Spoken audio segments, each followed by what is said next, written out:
Wisst ihr noch im Jahr 2008? Wir haben das gespielt, das gehört und jenes in der Werbung gesehen. Und eines der frühen größeren Top-Down-Action-Adventures der GBA-Homebrew-Szene ist erschienen. Anguna Warriors of Virtue, das sich spürbar an The Legend of Zelda oder Secret of Mana orientiert. Zu diesem Zeitpunkt war die GBA-Homebrew-Szene voll von technischen Demos und Arcade-Clones. Anguna stach heraus, weil es ein vollständiges, poliertes Adventure mit Speicherfunktion und eigener Identität bot. Entwickelt wurde Anguna von Nathan Tolbert und für die Pixelart ist Chris Hildenbrand alias Sprite Attack zuständig. Letzteres ist deshalb interessant, da Chris Hildenbrand damals schon Arbeiten für kommerzielle Titel erledigt hat. Dadurch wirkt Anguna wie ein professionelles Spiel aus der späteren Game Boy Advance-Ära. Knapp 2 Jahrzehnte sind seit der Veröffentlichung von Anguna vergangen. Doch wie spielt es sich heute? Ich bin ehrlich, es fühlte sich für mich persönlich absolut grandios an, denn Anguna ist ein Spiel, das kein großes Commitment von dir erwartet. Die Story ist wirklich sehr simpel, einfach und kann man tatsächlich mit einem Augenzwinkern betrachten.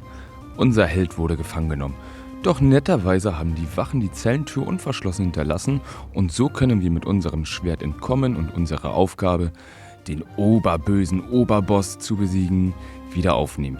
Sehr linear und einfach. Aber weil einfach ist, musste ich nie überlegen, was denn nun eigentlich nochmal das Spielziel war. Genau das passte zum Plug and Play. Anmachen und spielen. So entkommen wir aus der Zelle, finden uns im Start-Dungeon wieder und kloppen keine Ratten, dafür aber Schleime klein. Bereits im ersten Dungeon wird einem sofort das Zelda-like-Gefühl vermittelt.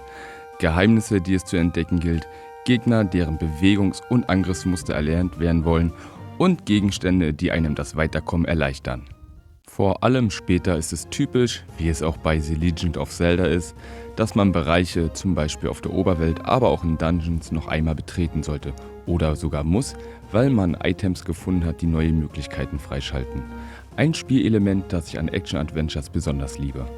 Die Dungeons haben mir auch gefallen. Jedes Verlies hat seine Eigenheiten und Bossgegner, die überwunden werden wollen. Kleine und nicht zu sehr fordernde Schalterrätsel peppen das Ganze auf, wobei das Erlernen der Verhaltensmuster der Monster den Spieler am meisten fordert. Dementsprechend kann das aber irgendwann auch sehr repetitiv werden, denn die Gegnerauswahl ist jetzt nicht ultimativ hoch. Die Oberwelt verteilt sich auf mehrere Bildschirme, was mich sehr an das erste Zelda oder Mystic Quest für den Game Boy erinnert hat. Es gibt auch verschiedene Biome, die unterschiedliche Monstertypen bereithalten. Witzig fand ich auch, dass man wieder wie damals minutenlang die Büsche zerschneiden und nach Münzen oder Gegenständen grinden kann. Das Erkunden der Oberwelt fand ich wirklich spaßig und es war immer wieder motivierend, geheime Orte zu finden. Alles in allem hat mir Anguna wirklich sehr gut gefallen. Es hat mir echt Spaß gemacht und mich zurück in die Zeit katapultiert, in der man beim Spielen einfach diesen Flow hatte, also an die Kindheit. Man macht das Spiel einfach an und legt los. Und was auch ich sehr faszinierend finde oder weiterhin faszinierend fand, die Musik, die brennt sich wirklich ein in die Ohren. Zum Beispiel das Musikstück der Oberwelt oder das Musikstück der Dungeons. Ich habe das immer noch weiterhin im Kopf, wenn ich einfach nur an Anguna denke.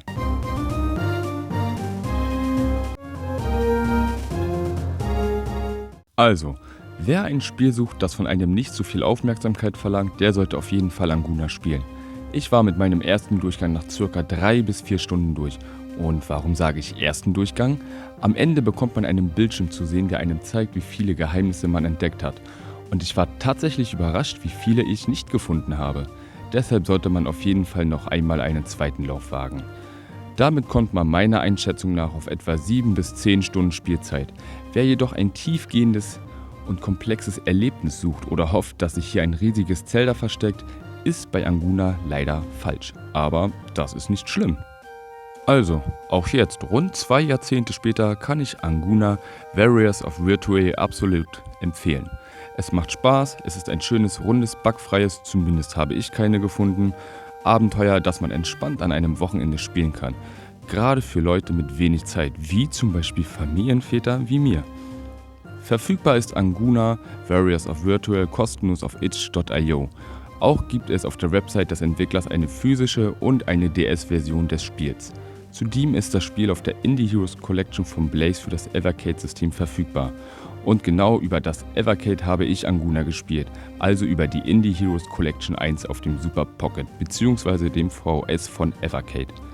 Auch gibt es 2 weitere Spiele im Anguna-Universum. Zum Beispiel gibt es einmal Anguna für das Nintendo Entertainment System sowie für den Atari 2600.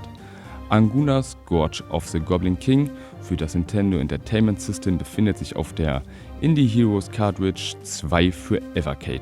Natürlich gibt es diese beiden Versionen auch kostenlos auf itch.io.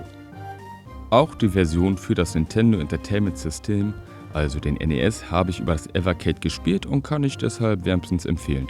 Denn die Story und der Background sind zwar dasselbe, aber das Kartenlayout ist komplett anders, sodass man dort noch einmal ein ganz anderes Abenteuer erlebt. Und wenn du noch ein weiteres Zelda-like suchst, dann schau dir einfach das Video an, was ich dir jetzt einblende. Dort findest du mit A Raven Advance ein weiteres tolles Top-Down-Abenteuer. In diesem Sinne, bis bald!